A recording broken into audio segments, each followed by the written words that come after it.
بسم اللہ الرحمن الرحیم۔ لالو گوہر کہاں ہیں دفینوں سے پوچھ لو، سینوں میں کافی غم ہے سینوں سے پوچھ لو، قبروں کے دکھ بھی کم نہیں کچے گھروں کے دکھ، قبروں کے دکھ سے کم نہیں کچے گھروں کے دکھ، تم زندہ لاشوں یعنی کہ مکینوں سے پوچھ لو۔ سلام، آداب۔ سی ایم سی کی پیش کردہ لائیو نشریات آپ دیکھ رہے ہیں voice of Capital F M 97.6 سے۔ میں ہوں آپ کا میزبان اویس قمر، اور آج کے پروگرام میں میرا ساتھ دینے کے لیے موجود ہیں ڈاکٹر متین عباس، جو نہ صرف ہمارے ریڈیو کے متحرک رکن ہیں بلکہ اس کے ساتھ ساتھ capital University of Science and technology کی فیکلٹی ممبر بھی ہیں۔ ہم سر کو خوش آمدید کہتے ہیں۔ سر السلام علیکم، کیسے مزاج ہیں آپ کے؟ وعلیکم السلام اویس، الحمدللہ بالکل ٹھیک ٹھاک۔ بڑے ٹائم سے ویٹ کر رہا تھا میں پروگرام کے لیے۔ میرے ذہن میں تھا کہ پروگرام جو ہوگا وہ 6 سے 8 ہوگا، لیکن آپ جی بالکل۔ وہ 8 سے 9 تھا، تو کافی ویٹ کرنا پڑ گیا۔ اور آج بلیو ایریا کی لائٹ بھی چلی گئی ہے اتفاقاً، تو تھوڑی سی پریشانی تھی کہ آن لائن ہونے کے ٹائم کوئی لائٹ اگر یو پی ایس بھی جواب دے گیا تو کیا ہوگا، لیکن یہ ہے چلیں کہ سر، میں آپ کو عید مبارک تو کہنا بھول گیا، آپ کو گزشتہ عید مبارک، اور تمام ناظرین کو بھی گزشتہ عید مبارک۔ جی امید کرتا ہوں کہ یہ تہوار احسار کا جو تہوار تھا اس کو ہم نے پورے مذہبی یعنی کہ جوش و جذبے سے منایا، اور اس کی اصل جو روح ہے اس کو بھی برقرار رکھا ہوگا، اپنی جانوروں کی قربانی کے ساتھ ساتھ اپنی انا اور اپنی نفرتوں کو بھی قربان کیا ہوگا، اور وہ عہد ابراہیمی بھی اپنے خدا سے کیا ہوگا کہ ہم ہر دم اپنے اس مذہب اور اپنے خدا کی راہ میں اپنی جان و مال قربان کرنے کے لیے تیار ہیں۔ تو سر آپ بتائیے گا کیسی گزری آپ کی عید؟ جی الحمدللہ، عید میں نے اپنے آبائی گاؤں میں گزاری ہے، ڈیرہ اسماعیل خان میں، اور اچھا۔ وہاں شدید گرمی تھی، اور اسی کے ساتھ واپڈا کا سسٹم بھی کوئی اتنا بہتر نہیں رہا، تو کافی گرمی کے اندر گوشت بھی کھانا زیادہ نصیب نہیں ہو سکا، اور گوشت کے تقسیم کرنا اور وہ بھی کافی مشکل تھا۔ لیکن یہ ہے کہ وہ تہوار جو تھا ایک عظیم قربانی کی یاد ہے، تو وہ ہم سب میرے خیال سے سر مسلمانوں کا نے رابطہ کیا۔ منقطع ہو چکا ہے ہمارے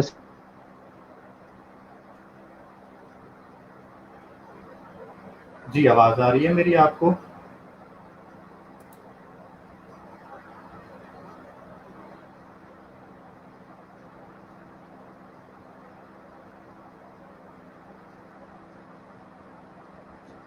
جی اویس، آواز آ رہی ہے میری آپ کو؟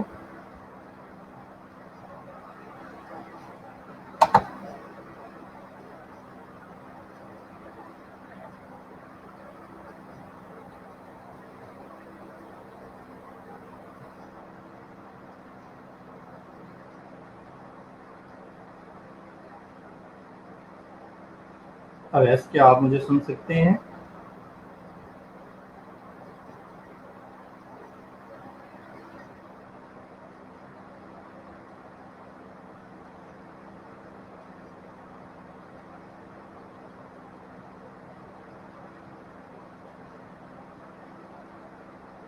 میرے خیال میں میرے ساتھی اس وقت آف لائن ہو گئے ہیں۔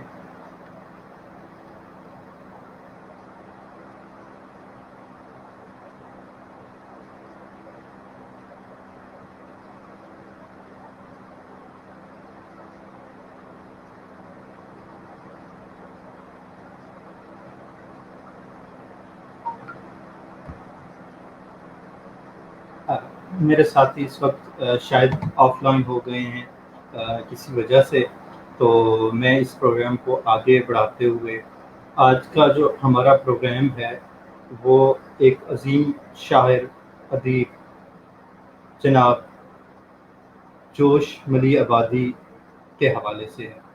آج ہم بات کریں گے جوش ملی آبادی کون تھے، کیا تھے، اور انہوں نے کیا خدمات پیش کی۔ تو سب سے پہلے میں ان کا تعارف کراتا چلوں، جس میں جوش ملی آبادی 19ویں صدی کے ایک شاعر گویا تھے، جن کے اشعار پوری دنیا کے اندر آج بھی لوگ سنتے ہیں اور اس سے مستفید ہوتے ہیں۔ ان کے بیٹے تھے جن کا نام محمد احمد خان تھا۔ محمد احمد خان کے فرزند بشیر احمد خان، اور پھر ان کے فرزند شبیہ حسن خان، جو کہ جوش ملی آبادی کے نام سے مشہور ہے، جو کہ شاعر انقلاب کی حیثیت سے جانے جاتے ہیں۔ 19ویں صدی کے اندر 100 سال کے اندر 4 شعراء گزرے ایک ہی خاندان سے۔ اس خاندان کی روایت رہی اردو زبان کو پروان چڑھانا، چونکہ یہ لوگ اردو، فارسی، انگلش پر مہارت رکھتے تھے، اور انہوں نے اپنی زندگی میں شعر گویائی، نظم پر بڑا کام کیا، اور اردو زبان کی ترقی میں بہت اہم کردار ادا کیا۔ بات کروں گا جوش ملی آبادی کو جوش ملی آبادی کیوں کہتے ہیں، جبکہ ان کا اصل نام شبیر حسن خان ہے، جو کہ بہت کم لوگ جانتے ہیں۔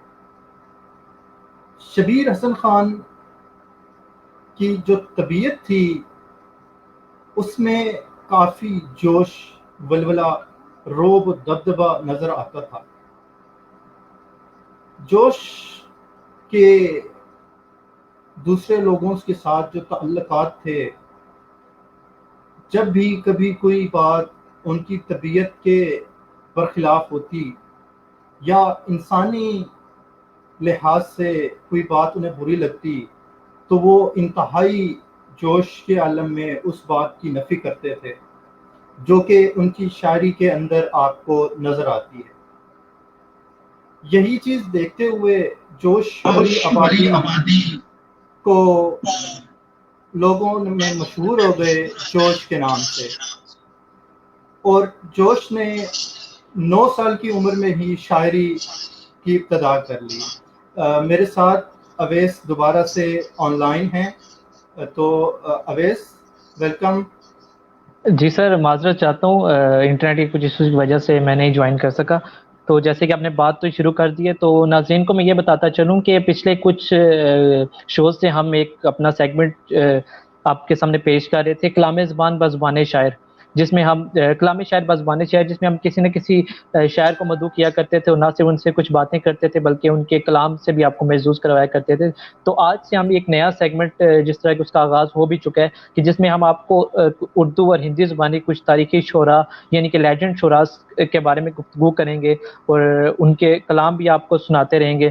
جیسے کہ سر نے گفتگو کا آغاز کیا کہ آج جس شخصیت سے ہم کے بارے میں گفتگو کریں گے، اور سر حسب ذوق اور حسب ذائقہ، حسب کہہ لیں کہ ضرورت کے تحت سر آپ ان کا کلام بھی آپ کو سناتے رہیں گے۔ تو سر ان کا تعارف کروا رہے تھے، تو ان کے تعارف میں چاہوں گا کہ مزید آگے ان کے تعارف سے بڑھیں، تو میں ان کا ایک تعارفی شعر آپ سب کے گوش گزار کرنا چاہوں گا کہ کسی کا عہد جوانی میں پارسا ہونا، واہ، کسی کا عہد جوانی میں پارسا ہونا، قسم خدا کی یہ توہین ہے جوانی کی۔ تو سر آپ واہ۔ جس طرح بتا رہے تھے کہ کیسے شبیر حسین آفریدی جوش ملیہ آبادی بنے، تو کائنڈلی کنٹینیو کیجیے گا ان کا تعارف۔ جی اویس، میں بتا رہا تھا کہ شبیر حسن خان کے نام سے لوگ بہت کم جانتے ہیں بالکل جوش ملی آبادی کو، اور لوگ جوش ملی آبادی کے نام سے ہی انہیں جانتے ہیں۔ جوش ملی آبادی نام ان کا کیوں پڑا؟ سب سے پہلے جوش ان کا تخلص ہے، اور یہ تخلص بھی ان کی طبیعت کی عکاسی کرتا ہے۔ جوانی کے بچپنے سے ہی جو جوش ملی آبادی تھے ایک روب و دبدبہ رکھتے تھے، اور جوشیلا پن ان کے اندر بہت زیادہ نظر آتا تھا، اور جب بھی کوئی بھی بات ان کی طبیعت کے برخلاف ہوتی تھی تو وہاں پہ وہ بڑے روب و دبدبے سے اس کی نفی کیا کرتے تھے، جو کہ ان کی شاعری کے اندر بھی آپ کو نظر آتی ہے۔ بالکل تو اسی وجہ سے ان کو لوگ جوش کے نام سے بلاتے تھے، اور پھر جب انہوں نے اپنی شاعری کا باقاعدہ آغاز کیا تو انہوں نے اپنا تخلص جوش رکھا۔ جبکہ ملی آبادی ایک بھارت کے اندر ایک شہر ہے جو کہ لکھنؤ کے قریب ایک گاؤں ہے ملی آبادی، تو مری آباد، وہاں بالکل پہ رہتے تھے، اور بڑی محبت کرتے تھے وہ ملی آبادی سے۔ جب پاکستان وہ تشریف لا رہے تھے تو اس وقت ان کا ایک بڑا مشہور ایک بڑی مشہور نظم ہے جس کا ایک شعر یہ ہے جو کہ ان کی اس والہانہ محبت کی عکاسی کرتا ہے کہ تیرے گھر سے ایک زندہ لاش اٹھ جانے کو ہے، تیرے ارے گھر واہ، سے ایک زندہ لاش اٹھ جانے کو ہے، آ گلے مل لے کہ آواز جرس آنے کو ہے، ارے کیا اے کہنے، ملی آباد کے گلستان الوداع۔ تو الوداع۔ اس شعر سے سمجھ آتی ہے کہ جوش ملی آبادی اپنے ملی آباد سے، اپنے آبائی گاؤں سے کتنی محبت کرتے تھے، لیکن ان کے اندر ایک قومی جذبہ بھی ان کے اندر موجود تھا، اور چونکہ وہ مسلمان گھرانے سے تعلق رکھتے تھے تو وہ پاکستان تشریف لے آئے تھے، اور پاکستان کے اندر ہی ان کی تدفین کی گئی، اور وہ اس وقت اسلام آباد کے اندر مدفن ہیں۔ اس پاکستان میں آئے تھے کراچی کے اندر، کراچی کے اندر انہوں نے کافی علمی بحث کی، علمی تدریس کی، اردو ادب پہ بڑا کام کیا، جس کے بعد ابھی بھی جوش کے نام سے بہت ساری ایسوسیشنز ہیں جو کہ اردو ادب کے لیے کام کر رہی ہیں، جس کے بدلے میں حکومت پاکستان نے ان کو تمغہ امتیاز سے بھی نوازا تھا، ان کی شاعری ذوق اور ان کی شاعرانہ خدمات کی وجہ سے، کیونکہ وہ شاعر انقلاب کی حیثیت سے جانے جاتے تھے، اور انہوں نے ہمیشہ انگریزوں کے خلاف، انگریزوں کی غلامی کے خلاف آواز بلند کی، تو اس لیے انہیں شاعر انقلاب کی حیثیت سے جانا جاتا تھا۔ سر حالانکہ جس طرح جی آپ نے جس طرح بتایا کہ شاعر انقلاب کے حوالے سے ان کو جانا جاتا تھا، ان کو حلال امتیاز سے بھی نوازا گیا پاکستان گورنمنٹ کی طرف سے، اور بھارتی گورنمنٹ کی طرف سے بھی ان کو سول ایوارڈ دیا گیا جس کو پدما بھوشن کہا جاتا ہے ہندوستان میں، تو جی ان کی جو کارکردگی تھی یا شاعری کے لیے خدمات تھی وہ دونوں ملکوں میں اس کو برابر سراہا جاتا ہے۔ تو میں آپ جس طرح میں نے اپنے آڈینس کو بتایا کہ آپ کا مطالعہ رہا ہے، ادب سے بھی آپ کا لگاؤ رہا ہے، تو ایک قاری کی حیثیت سے آپ نے ان کی شاعری کو، ان کے کام کو کیسا پایا؟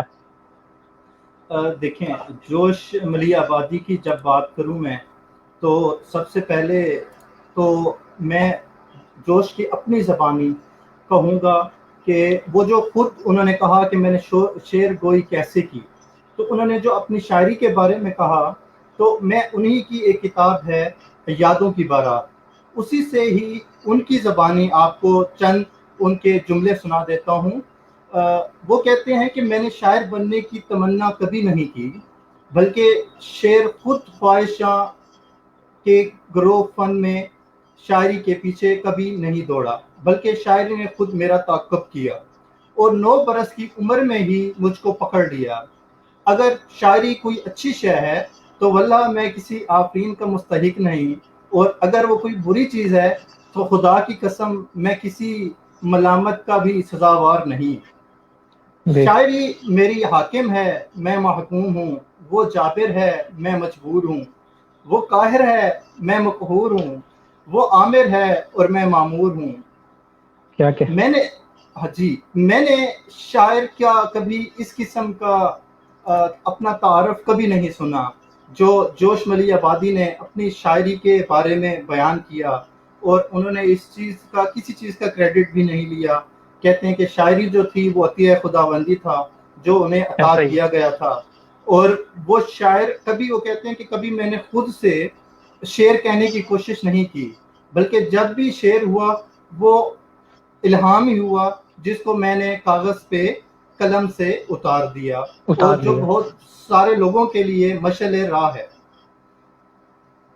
سر جس طرح آپ نے بات کی کہ وہ انقلابی شاعر بھی رہے، اور آپ نے کہا کہ ان کا یعنی کہ وہ شعر خدا داد ایک صلاحیت ہوتی ہے، لیکن ان کا جو مشن رہا ہے یا ان کے جتنی بھی انہوں نے اپنا کلام لکھا اس کا جو مرکز رہا ہے وہ انقلابی شاعری رہا ہے۔ کیا اس دور میں معاشرتی مسائل اور ہوتے نہیں تھے؟ کیونکہ شاعر تو ہوتا ہے معاشرے کا عکاس ہوتا ہے، اپنے جذبات کا عکاس ہوتا ہے، نہ ان کی شاعری میں رومانویت اتنی نظر آئی، نہ اور معاشرتی مسائل، زیادہ فوکس جتنا میں نے ان کا کلام پڑھا وہ انقلابی شاعری کی طرف تھا۔ کیا وہ ایک مشن کے تحت کلام بھی لکھ رہے تھے اپنا؟ کوئی ایک ظاہر ہے وہ تو انقلاب کا ان کا مشن تھا ہی، لیکن انہوں نے باقی ایریاز کو اس طرح ٹچ نہیں کیا، باقی مسائل کو اس طرح اجاگر نہیں کیا، اس کی کیا وجہ آپ کے نظر میں، آپ کیا سمجھتے ہیں؟ اویس، دیکھیں، جو جوش ملی آبادی تھی وہ ایک جاگیردارانہ نظام میں پیدا ہوئے، جبکہ سامراجی نظام میں سانس لیتے رہے۔ تو آپ خود اس بات کی کو دیکھ سکتے ہیں، جان سکتے ہیں کہ ان کے لیے کتنا دشوار تھا یہ۔ میں جب بات کرتا ہوں جوش ملی آبادی کی شاعری کی، تو جوش ملی آبادی کے جو کلیات ہیں اس کے اندر بہت زیادہ مضامین درج ہیں۔ وہ شاعر انقلاب بھی ہیں، اور شاعر انقلاب اس سطح پہ صرف نہیں تھے کہ وہ حکومت کے خلاف بات کرتے تھے، بلکہ انہوں نے بہت سارے انسانی، بہت سارے معاشرتی معاملات پہ بھی روشنی ڈالی ہے، اور ان کو اپنی شاعری کے اندر بیان کیا ہے۔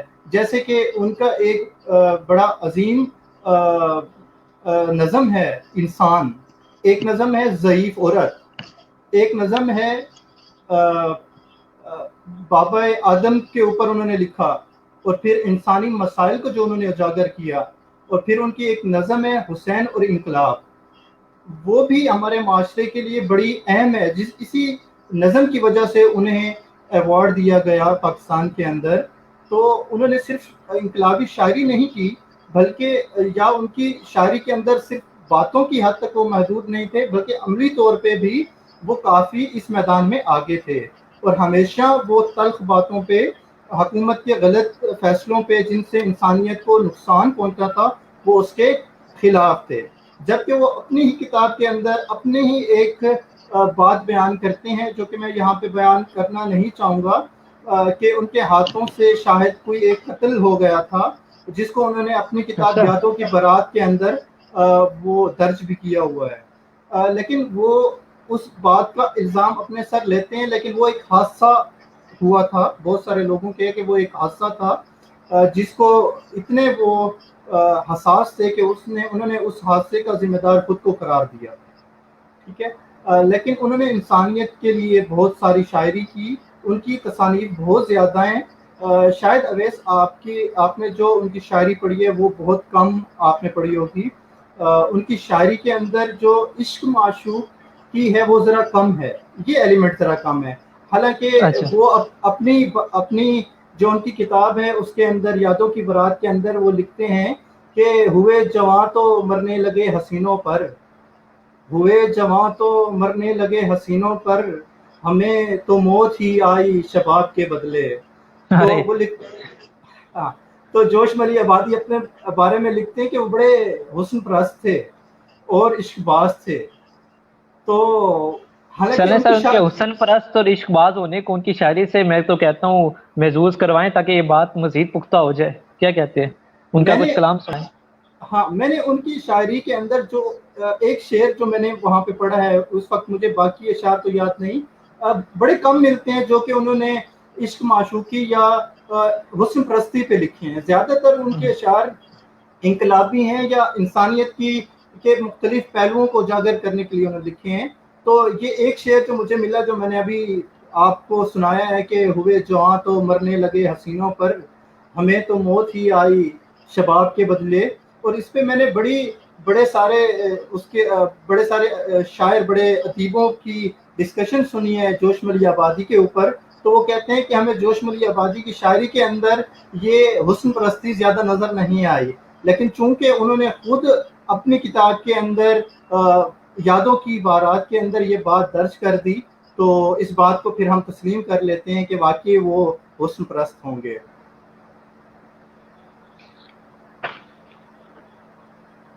سر کیا مجھے سن پا رہے ہیں؟ جی جی بالکل۔ چلیں، میرے خیال سے سر کا بھی کوئی انٹرنیٹ کا ایشو ہو گیا ہے، تو اپنی بات کو ہم کنٹینیو کرتے ہیں سر۔ جس طرح جوش ملی آبادی، جی سر آپ نے جوائن کر لی، ہمیں دوبارہ سے آپ بات کر رہے تھے۔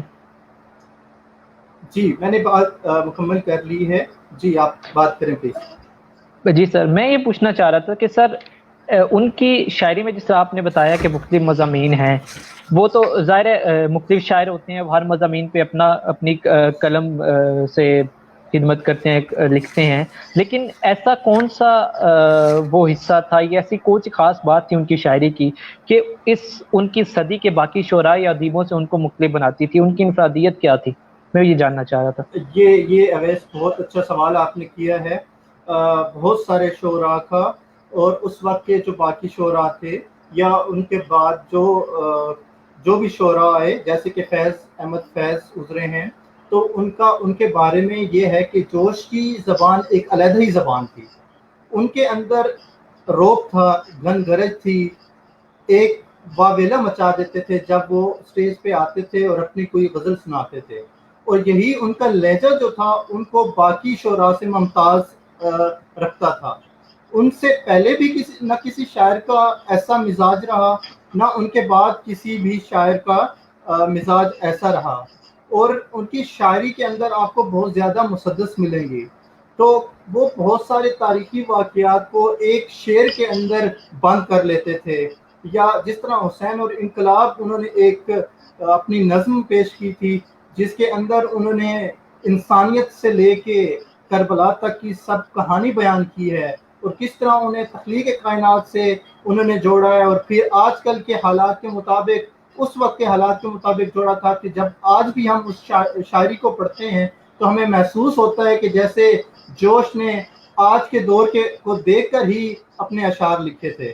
تو ان کا وہ ایک ویژن تھا جو انہیں نظر آ رہا تھا، وہ الہام تھا جو انہیں عطا کیا گیا تھا، تو اس کے حساب سے ان کی شاعری کے اندر یہ چیزیں بہت پائی جاتی ہیں۔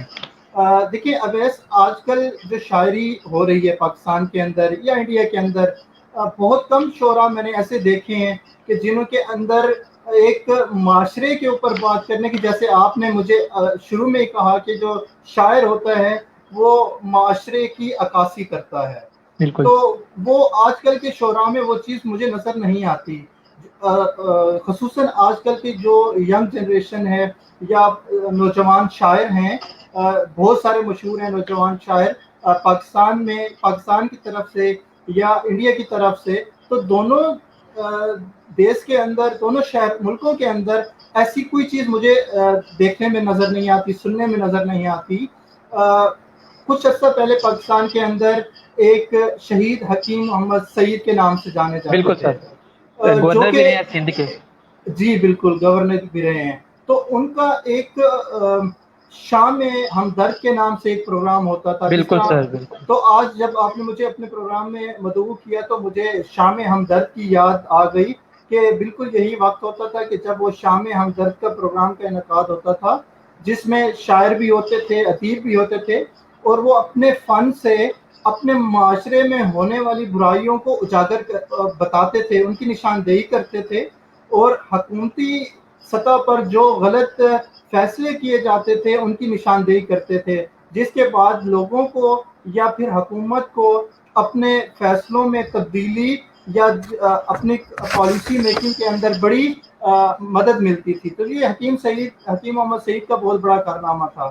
تو اس وقت بھی ایسے شعراء کو اسٹیج پہ لایا جاتا تھا جو کہ معاشرے کی عکاسی کرتے تھے، جو کہ معاشرے میں چھپی برائیوں کو سامنے لاتے تھے اور ان کو ختم کرنے کی کوشش کرتے تھے۔ لیکن آج کل کے شعراء کے اندر یہ چیزیں نہیں ملتی۔ ابھی میں جب بھی جوش کی شاعری پڑھتا ہوں یا میر انیس کی شاعری پڑھ رہا ہوتا ہوں تو بہت سارے جو میرے دوست احباب ہیں، حلقہ یاراں ہیں، تو وہ اکثر نالاں ہوتے ہیں مجھ سے کہ یہ کیسی شاعری آپ پڑھتے ہیں جس میں کچھ مزہ نہیں ہوتا۔ تو کیونکہ آج کل شاعری جو پسند کی جاتی ہے وہ زیادہ تر عاشقانہ پسند کی جاتی ہے، نوجوانوں کا رجحان اس وقت زیادہ بالکل سر، وہ ہوتا ہے۔ آپ نے اپنے دوستوں کی بات کی کہ آپ سے نالاں ہوتے ہیں، تو آج کل کے دور کے نوجوانوں کا سب سے بڑا ثبوت میں خود ہوں۔ جیسے ہم نے پروگرام سے پہلے جب ہم ڈسکشن کر رہے تھے کہ ہم نے جوش کے بارے میں بات کرنی ہے، تو سب سے پہلا اعتراض شاید میرا ہی تھا کہ کس قسم کے شاعر آپ اس کے بارے میں ڈسکس کریں گے، کیونکہ آج کل ہم لوگ جس قسم کی شاعری پسند کرتے ہیں، کچھ نئے خیالات، کچھ نئے مزاج کے، تو وہ بات آپ کی ٹھیک ہے، نہ صرف آج سے پہلے شعراء معاشرے کے مسائل بیان کرتے تھے، بلکہ جب بھی تضاد آیا ہے قلم اور تلوار کے بیچ، تو ہم نے تاریخ میں دیکھا ہے کہ قلم کا جو رول رہا ہے وہ ہمیشہ تلوار سے 4 ہاتھ آگے ہی رہا ہے۔ ہم نے قیام پاکستان کے وقت دیکھا کہ جو حصہ اپنا ڈالا ادیبوں نے اور شعراء نے، انقلابی شاعروں سے ہماری فہرست بری پڑی۔ اگر ہم تاریخ میں دیکھیں، اقبال سے بڑا نام اور مثال ہمیں کیا چاہیے، اقبال سے بڑی مثال، اسی طرح انقلابی صدی کے سب سے بڑے شاعر کا اگر مقام بھی دیا جائے جوش کو تو وہ غلط نہ ہوگا، بلکہ بعض لوگوں نے ایسا کہا بھی ہے کہ وہ شاعر انقلاب تھے۔ تو میں یہ جاننا چاہوں گا، بلکہ میں چاہتا ہوں کہ اس سے پہلے اگر آپ ان کی کوئی انقلابی نظم یا کوئی غزل ہمارے گوش گزار کریں تو۔ اب میں آپ کو ان کی ایک غزل سناتا ہوں جس سے آپ کو یہ پتہ چلے گا کہ جو جوش تھے وہ کس قسم کے شاعر تھے، اور وہ اپنے آپ کو شاعری میں کیا سمجھتے تھے، وہ اپنے آپ کو کیا سمجھتے تھے اس پورے لحاظ میں. تو وہ غزل میں آپ کو سنانے لگا ہوں. تو غزل ہے کہ سرشار ہوں، سرشار ہے دنیا میرے آگے، سرشار ہوں، سرشار سرشار ہے دنیا دنیا میرے میرے آگے. آگے، کونین ہے ایک لرش سے صحبا میرے آگے، ارے واہ. ہر نجم ہے ایک عارض روشن میرے نزدیک، ہر نجم ہے ایک عارض روشن میرے نزدیک، ہر ذرہ ہے ایک دیدہ بینا میرے آگے، ارے واہ کیا کہنے. ہر جام ہے نظارہ کوثر میرے حق میں. اب اس شعر میں دیکھیے گا کہ کس طرح انہوں نے اس کو بہترین خوبصورت انداز میں باندھا ہے کہ ہر جام ہے نظارہ کوثر میرے حق میں، ہر غم ہے گلگشت مسلح میرے آگے، میرے آگے.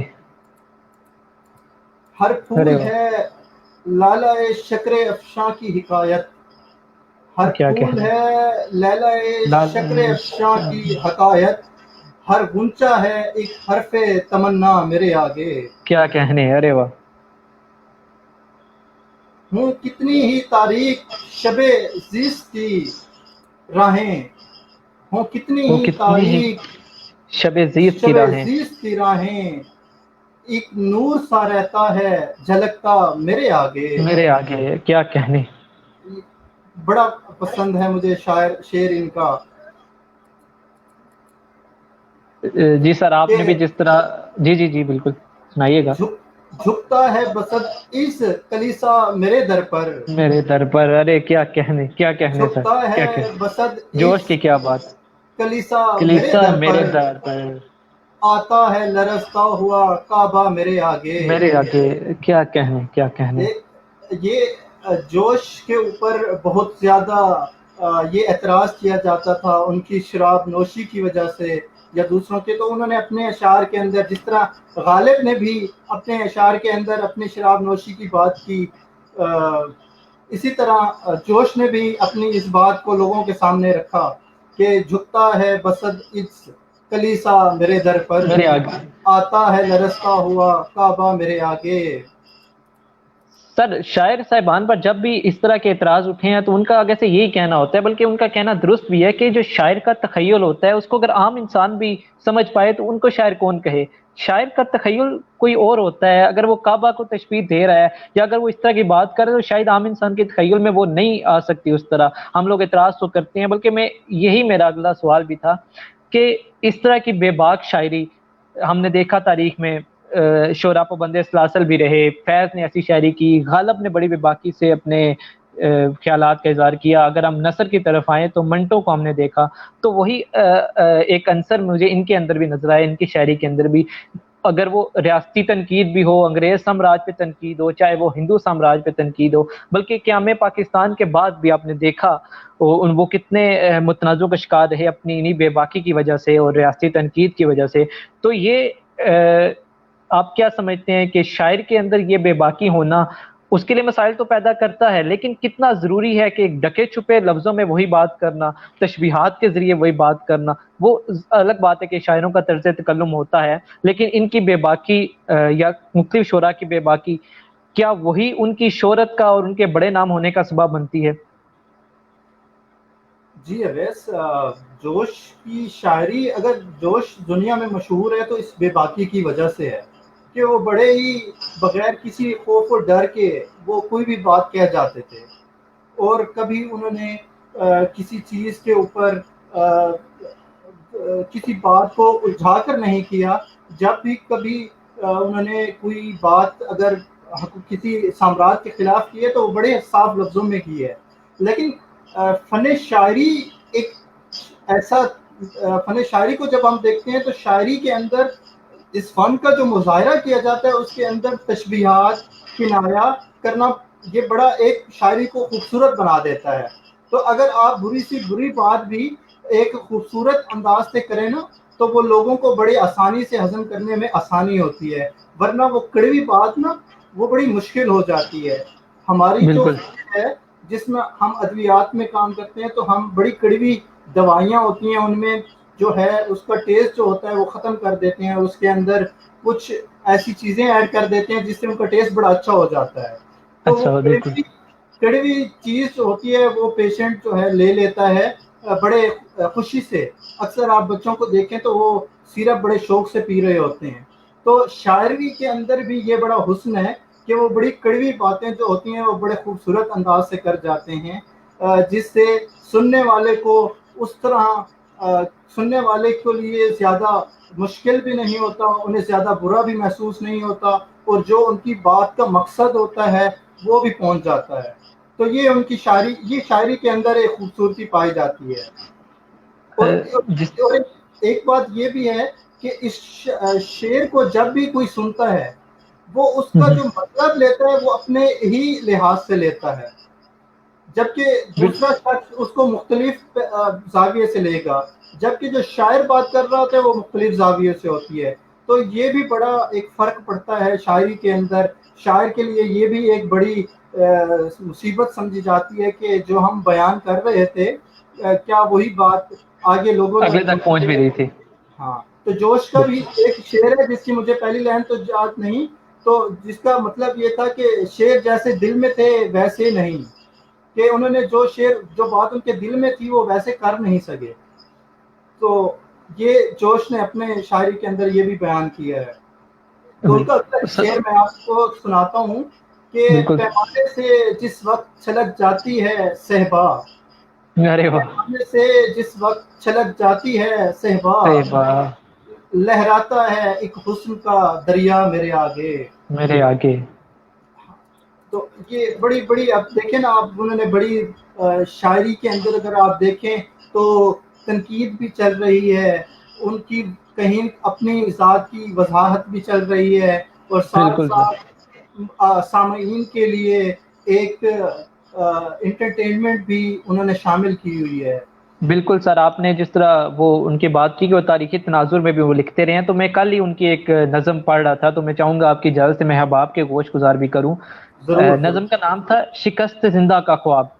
بڑی خوبصورت لگی مجھے یہ جی نظم. جی بالکل بالکل، بہت پیاری غزل ہے. کیا لکھتے ہیں کہ کیا ہند کا زندہ کانپ رہا ہے، گونج رہی ہیں تکبیریں، واہ واہ واہ، اکتائے ہیں بہت پیاری. شاید کچھ قیدی اور توڑ رہے ہیں زنجیریں، واہ واہ. دیواروں کے پیچھے آ کر یوں جمع ہوئے ہیں زندانی، سینوں میں تلاتم بجلی کا، آنکھوں میں جھلکتی شمشیریں، بھوکوں کی نظر میں بجلی ہے، توپوں کے دہانے ٹھنڈے ہیں، تقدیر کے لب کی جنبش ہے، دم توڑ رہی ہیں تدبیریں، آنکھوں میں گدا کی سرخی ہے، بے نور ہے چہرہ سلطان کا، تخریب نے پرچم کھولا ہے، سجدے میں پڑی ہیں تعمیریں، کیا ان کو خبر تھی زیر و زبر رکھتے تھے جو روح ملت کو، کیا ان کو خبر تھی زیر و زبر جو رکھتے تھے روح ملت کو، ابلیں گے زمین سے مار سیا، برسیں گی فلک سے شمشیریں، کیا ان واہ کو واہ، خبر بہت. تھی سینوں سے جو خون چرایا کرتے تھے، کیا ان کو خبر تھی سینوں سے جو خون چرایا کرتے تھے، ایک روز اسی بے رنگی سے جھلکیں گی ہزاروں تصویریں، کیا ان کو خبر تھی ہونٹوں پر جو کفل لگایا کرتے تھے، ایک روز اسی خاموشی سے ٹپکیں گی دہکتی تقریریں، سنبھلو کہ وہ زندہ گونج رہا ہے، جپٹو کہ وہ قیدی چھوٹ گئے، اٹھو کہ وہ بیٹھی دیواریں، دوڑو کہ وہ ٹوٹی زنجیریں. واہ واہ واہ، تو بہت. سر میں نے جب بھی ان کی اس طرح کی انقلابی شاعری پڑھی ہے، جس طرح اس میں بھی کچھ اس طرح کے اشعار ہیں، تو مجھے لگتا ہے کہ نہ صرف انہوں نے تاریخی تناظر میں یہ اپنے الفاظ لکھے، بلکہ حسب حال بھی آپ ان کے کلام کو لے سکتے ہیں. جیسے آپ نے یہی نظم پڑھی کہ کس طرح انہوں نے شکست زندہ کا خواب اور آج کل کے معاشرے کی بے قاسی کر دی، تاریخی تناظر میں تو کی. تو پروگرام کا اختتام بھی آخری لمحات میں ہے، تو میں آپ سے ایک آخری سوال بھی پوچھنا چاہوں گا کہ انہوں نے اپنی یعنی کہ قیام پاکستان کے بعد اپنا زندگی کا کچھ حصہ ہندوستان میں گزارا، اس کے بعد وہ پاکستان آئے، تو پاکستان میں ان کا کام یا ہم ان کے اوورآل بھی کام ان کا دیکھیں، انہوں نے جو ادب کی خدمت کی یا انقلابی شاعری کی، تو ان کی کتابی شکل میں ان کا کلام بہت کم عوام تک پہنچا یا انہوں نے کم تشہیر کروائی اپنے کلام کی، تو اس کی کیا وجہ تھی؟ ایز اے شاعر وہ اپنے آپ کو شاید پیش نہیں کرنا چاہتے تھے، صرف ان کا ایک مشن تھا، یا وہ شاعری کو سہارا لیتے تھے اظہار خیال کا؟ کیونکہ آپ نے جیسے کہا کہ شاعر تو بائی برتھ ہوتا ہے، گاڈ گفٹ صلاحیت ہوتی ہے، تو وہ صرف شاعری کا سہارا لے کے اظہار خیال کرتے تھے، یا اپنے ایک انقلابی مشن پر تھے اور اپنے آپ کو شاعر کے طور پہ نہیں منوانا چاہتے تھے؟ تو کیا وجہ کہ انہوں نے اپنی کتاب کی پبلیشن اتنی نہیں کروائی، اپنا کلام زیادہ لوگوں تک نہیں پہنچا ان کا؟ دیکھیں اویس، جہاں تک جوش ملی عبادی کی بات ہے، وہ واقعی ایک انقلابی شاعر تھے اور ان کا ایک مشن تھا ایک پیغام پہنچانا. دیکھیں جب عموماً دیکھا یہ جاتا ہے کہ جب شاعر کوئی چیز اپنے زبانی بیان کرتا ہے تو اس کے اندر وہ خوبصورتی ہوتی ہے، اور وہ اپنی زبان سے جس طرح بہتر طریقے سے پڑھتے ہیں اور پڑھتے ہی لوگ سمجھ جاتے ہیں کہ وہ کیا کہنا چاہ رہے ہیں. اس طرح کوئی دوسرا شاعر ایسا نہیں کر سکتا، یا پھر کسی کتاب کے اندر سے ہم پڑھ کے اس کو اتنی بہتر طریقے سے بیان نہیں کر سکتے. تو شاید ایک وجہ یہ بھی ہو. لیکن اس کے علاوہ جو جوش ملی عبادی ہے ان کی بہت ساری کتب جو ہیں وہ موجود ہیں، جس میں حرف و حکایت ہے، سیف و سبو ہے، یادوں کی بارات ہے، عرفانیات جوش ہے. تو بہت ساری جو کتابیں ہیں وہ موجود بھی ہیں.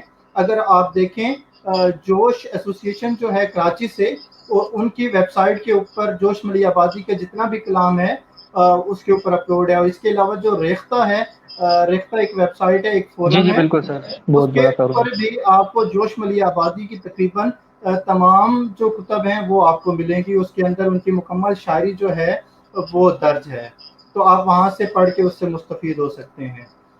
جوش ملی آبادی پہ بہت سارے پروگرام کیے جا سکتے ہیں. ایکچولی ان دنوں میں کچھ مصروفیات زیادہ تھیں، کیونکہ عید کے بعد ابھی یونیورسٹیز اوپن ہو رہی ہیں، تو کیونکہ میں درس و تدریس کا کام بھی کر رہا ہوں Capital University of Science and جی سر. ٹیکنالوجی میں، تو آج ہی دوبارہ جوائن کیا ہے، تو کافی مشکل ہو گیا تھا. میں سفر کر کے بھی آیا تھا، اور اسی کے ساتھ کچھ معاملات تھے پروفیشنل، ان کو دیکھنا تھا.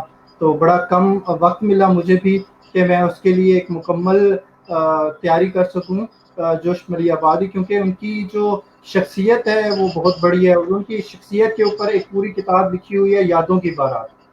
تو اس کے اوپر بھی ہم باقی پروگرامز بھی کر سکتے ہیں. جو ان کی یادوں کی بارات، اگر میں آپ کو ضرور ریکمینڈ کروں گا کہ آپ وہ کتاب پڑھیں. وہ آپ کے لیے بہت انٹرٹینمنٹ ہوگی. اس کے اندر انہوں نے اپنی زندگی کی تجربات اور باتیں جو بیان کی ہیں، تو آپ اس میں آپ کو ایک ہنسنے کا پہلو بھی ملے گا اور آپ کو رونے کا پہلو بھی ملے گا.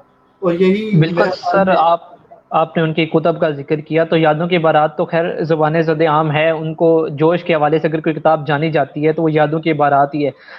مجھے پڑھنے کا اتفاق تو نہیں ہوا، لیکن کل جب میں ریسرچ کر رہا تھا اس شو کے لیے تو میری نظر سے ایک کتاب گزری، ان کی بایوگرافی لکھی ہوئی. اور مجھے نام تو نہیں ان صاحب کا یاد، انہوں نے ان کی بایوگرافی لکھی، تو میں چند صفحات اس کے میں نے پڑھے. بالکل، تو ان کی ایک زندگی بڑی مجھے انٹرسٹنگ لگی. ان کے زندگی کے کچھ شروعات کے واقعات، پھر قیام پاکستان کے بعد کے کچھ واقعات، پاکستان آنے کے بعد جو جن کنٹروورسیز میں وہ رہے، یا جس طرح انہوں نے کچھ ایسے معاملات ہوئے ہیں قیام پاکستان کے دوران جن سے ان کو بھی اختلاف رہا ہے، کہ شاید وہ مشن جو وہ لے کے چل رہے تھے وہ شاید اس طرح نہیں تھا جیسے یہ ایٹ دا اینڈ جس طرح اس کا رزلٹ ہوا، شاید وہ کچھ اور چاہ رہے تھے. تو وہ جس طرح آپ نے بات کی، ان کی زندگی، ان کی شخصیت بہت وسیع ہے، ایک صدی، پوری صدی کی کہانی ہے ان کی زندگی پہ. تو اس کو ظاہر ہے ایک کوزے میں بند کرنا بھی بہت مشکل ہوگا ایک شو کے ذریعے. تو میں چاہوں گا کہ ان کا جہاں پہ یادوں کی بارات یا ان کی باقی آپ نے کتب کا ذکر کیا، تو اگر آپ کو کچھ یاد ہو ان کا، آپ کچھ ہمیں سنائیں کلام، تو اس کے بعد ہم اجازت چاہیں گے. میں یادوں کی بارات سے ان کی ایک بڑی مزاحیہ بات جو انہوں نے درج کی ہے وہ بتانا چاہوں گا، اسی کے ساتھ پروگرام کا اختتام کریں گے. کہتے ہیں کہ جوش ملی آبادی کہتے ہیں کہ میری یادداشت بڑی کمزور تھی، اور اتنی کمزور تھی کہ ایک دن میں گھر سے نکلا تاروں کی چھاؤں میں ٹہلنے کے لیے، تو جب واپس آ رہا تھا تو مجھے گھر کا راستہ بھول گیا. تو میں پوچھنے لگا کہ وہ جو بڑا گنبد ہے اس کے ساتھ جو گلی ہے اس کا راستہ کہاں سے جاتا ہے. تو وہاں اچھا. پہ ایک شخص ملے، انہوں نے کہا کہ آپ جوش کے گھر میں جانا چاہتے ہیں. تو انہوں نے کہا جی میں جوش کے گھر جانا چاہتا ہوں. تو انہوں نے بتایا کہ جی میری کوئی 40 سال پہلے ملاقات ہوئی تھی اور میں نے دیکھا تھا یہ جو فلاں گلی ہے یہ اس سے اگر چاہیں تو آپ کو وہ گنبد والی گلی مل جائے گی, تو اسی کے مل ساتھ جائے گی. جوش ملی آبادی رہتے ہیں. اور کہتے ہیں کہ جب آپ جوش ملی آبادی کو ملیے گا تو میرا نام ناصر ہے, میں بہت برس پہلے ان سے ملا تھا, میرا سلام دیجیے گا انہیں. تو جوش ملی آبادی کہتے ہیں کہ میں شرم سے کہ اپنے گھر کا پتہ پوچھ رہا ہوں, میں نے انہیں کہا جی میں آپ کو سلام ضرور دے دوں گا. وہی نا, ان کی زندگی کے ایسے بہت سے دلچسپ واقعات. تو میں چاہوں گا کہ میں ایک انہی کا ایک کلام آپ کے سامنے پیش کروں, اس کے بعد ضرور اجازت چاہیں گے. جی لکھتے ہیں کہ قدم انسان کا راہ میں تھرا ہی جاتا ہے, چلے کتنا ہی کوئی بچ کے ٹھوکر کھا ہی جاتا ہے. واہ جی واہ. نظر ہو خواہ کتنے ہی حقائق آشنا پھر بھی, نظر ہو خواہ کتنے ہی حقائق آشنا پھر بھی, ہجوم کشمکش میں آدمی گھبرا ہی جاتا ہے. خلاف مصلحت میں بھی سمجھتا ہوں مگر نہ سے, وہ آتے ہیں تو چہرے پر تغیر آ ہی جاتا ہے. ہوائیں زور کتنا ہی لگائیں آندیاں بن کر, ہوائیں زور کتنا ہی لگائیں آندیاں بن کر, مگر جو گر کے آتا ہے وہ بادل چھا ہی جاتا ہے. اور مقطع لکھتے ہیں کہ شگوفوں پر بھی آتی ہیں بلائیں یوں تو کہنے کو, شگوفوں پر بھی آتی ہیں بلائیں یوں تو کہنے کو, مگر جو پھول بن جاتا ہے وہ کملا ہی جاتا ہے. واہ جی واہ, بہت یہ مجھے ان کی ایک غزل بہت پسند تھی. تو اس کے ساتھ ہی سب سے پہلے تو سر میں آپ کا شکریہ ادا کروں گا, جس طرح آپ نے اپنی مصروفیات کا ذکر بھی کیا. آپ ظاہر ہے اپنی جو ہے ملازمت سے بھی آپ کا مصروفیات رہتی تھی, اس کے بعد آپ عید کے بعد سفر کر کے آئے اپنے آبائی علاقے سے, پھر اس کے باوجود آپ نے بہت شارٹ نوٹس میں ہمیں وقت دیا اور اتنی ساری انفارمیشن آپ ہمارے لے کے آئے. بلکہ آپ اگر میں چاہوں دیکھوں تو you are the best person کہ جس سے ہم جوش کے بارے میں پوچھ سکتے تھے. اس سے بہتر انسان ہمیں مل نہیں سکتا تھا کہ جس طرح کا آپ کا مطالعہ ہے جوش کے کلام سے, اور آپ کے پسندیدہ شعراء میں جوش کا شمار ہوتا ہے. بلکہ آپ کی باتوں سے مجھے اندازہ ہو گیا تھا, آپ نے جیسے مجھے شروع میں کہا کہ ہم نے جوش پہ بات کرنی ہے, تو میں نے کہا سر جوش اس کے علاوہ اگر کسی اور شعراء پہ بات کی جائے تو یہ زیادتی ہوگی, کیونکہ ہمیں ایک ایسا انسان مل رہا ہے کہ جس کے اندر جوش بڑا پر ہے, جوش ملی آبادی. تو سر سب سے پہلے تو آپ کا شکریہ, اس کے بعد تمام آڈینس جنہوں نے ہمارا ساتھ دیے. جی سر آپ کچھ کہنا چاہیں گے؟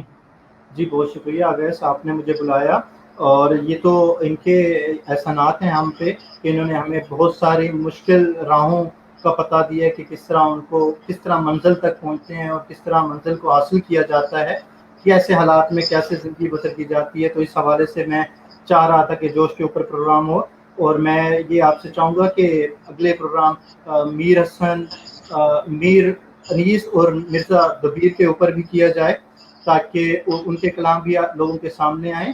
اور جوش پہ ایک اور ریسورس پرسن ہے ہمارے پاس جو کہ جوش ایسوسی ایشن سے تعلق ہے جن کا, تو انشاءاللہ ان کو ہم مدعو کریں گے, اور پھر اس کے بعد جوش پہ انشاءاللہ ایک اور بھی پروگرام ہم کر سکتے ہیں. تو بہت شکریہ اویس کہ آپ نے مجھے اس پروگرام میں مدعو کیا, اور انشاءاللہ اگر زندگی نے ساتھ دیا تو ہم آئندہ بھی اس طرح کے پروگرام کرتے رہیں گے. بالکل سر, بہت شکریہ. اور جاتے جاتے ہم اپنے ان تمام ناظرین کا جو ہمارے ساتھ جڑے رہے اور کمنٹس کرتے رہے, میں وقت کم ہونے کی وجہ سے تمام کمنٹس کو پڑھ نہیں پاؤں گا, لیکن نعمان ملک نے شو کی تعریف کی ہے, ان بہت شکریہ نعمان. فیضان علی ہمارے ساتھ رہے ہیں, انہوں نے شو کی تعریف کی, بہت شکریہ فیضان. اور میں تمام دیکھنے والوں کا شکریہ ادا کرنا چاہوں گا, اور آج کے اس پروگرام سے اجازت چاہوں گا اس امید کے ساتھ اور اس دعا کے ساتھ کہ آپ نے اپنا اور اپنے گھر والوں کا بہت خیال رکھیں گے, اور ہم یہ عہد کریں گے کہ ہم اپنے آنے والی نسلوں کی ایسی تربیت کریں کہ وہ نہ صرف اس معاشرے کے اچھے شہری بن سکیں بلکہ خدا و رسول کے دین کے محافظ بن سکیں اور دین پر عمل کر سکیں. مجھے اور سر متین کو دیجیے اجازت, اگلے ہفتے اسی وقت اسی پلیٹ فارم سے آپ کے ساتھ ملاقات ہوگی. اور جاتے جاتے ہم اپنی پروڈکشن ٹیم کو بھی نہیں بھول سکتے, میں ان کا بھی شکریہ ادا کرنا چاہوں گا. سر عثمان فاروقی جو کہ ہمارے پروڈکشن انچارج ہیں, مس شفق بابر جو کہ پروڈکشن مینیجر ہیں ہماری, اس کے ساتھ ساتھ سر طلحہ اور سر سلیمان جو کہ ہمارے ٹیکنیکل معاملات کو دیکھ رہے ہیں, ہم ان کا بھی شکریہ ادا کرنا چاہیں گے. ان کے بغیر یہ نشریات ممکن نہیں ہو سکتی تھی کسی صورت بھی. اسی کے ساتھ آپ سب سے اجازت چاہیں گے. اللہ حافظ. پاکستان زندہ باد.